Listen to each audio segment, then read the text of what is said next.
Hi friends, today we're gonna share with you 6 useful tips that will make your immediate implantology safer and more predictable. Let's go with it.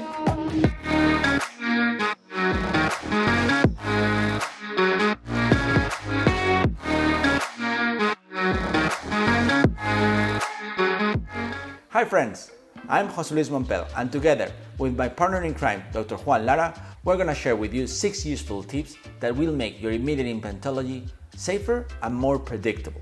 We already have done some videos talking about issues that you have to look at in the CBCT. You have the video right up here.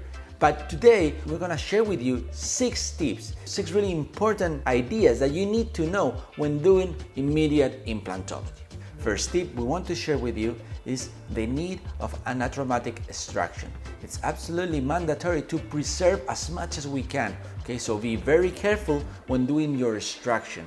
Do not do very traumatic movements. Be very careful when luxating and moving the root or the tooth that you want to extract. The more careful we are, the more bone and soft tissue we are going to preserve, and that is going to be a key in immediate implantology. The less harm we do, the better. Immediate implantology has to be atraumatic. Second tip that we want to share with you is a very important one because it's focused on the three-dimensional position of the implant. It is very, very important, as we always say, to have the prosthodontic work in our mind. The three-dimensional position of the implant, it's very important.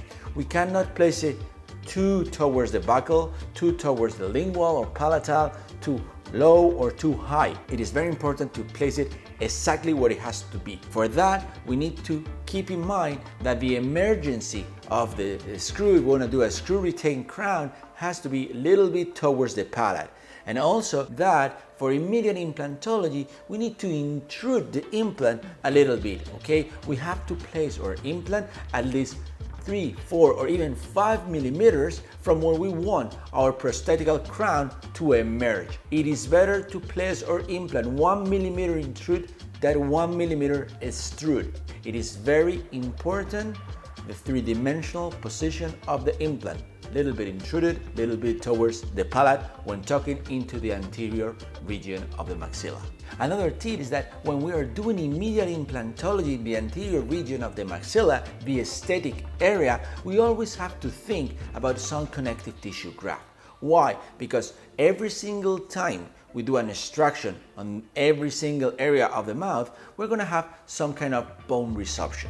A good way to prevent aesthetic issues is to think about some connective tissue graft. This connective tissue has to be placed on the crestal, buccocrestal area of the tooth that has been extracted. We do not want it on the buccal or on the crestal. We want it in that interface in between crestal and buccal. Why? Because it's the area where our emergency profile has the critical and subcritical contour, and that's very, very important from an aesthetic point of view. So every single time you do immediate implantology in the aesthetic zone, you always have to think about doing a connective tissue graft. Another important tip in immediate implants is to achieve primary stability. But we just extract teeth, so how are we going to achieve this primary stability? What we do is we under drill. We either drill one burr less or we just drill with the last burr, but just a little bit. Why? Because if we drill the full protocol, we might have an implant without much stability. And this tip is more important even when doing an immediate loading, because we need that our implant has at least in between 25-30 newtons of torque.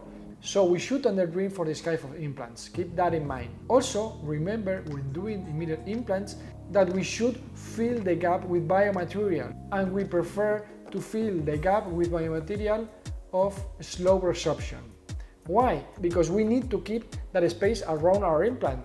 So we do not place autogenous bone, we place biomaterial to keep in place, to keep that shape, that emergency profile that we are looking for. We need to keep the volume stable around our implant and prevent that resorption that always occurs after extracting a tooth. Another way to keep the shape, the emergency profile is either doing an immediate loading and customized emergency healing abutments. That is important to keep the anatomy like it was when we used to have the tooth.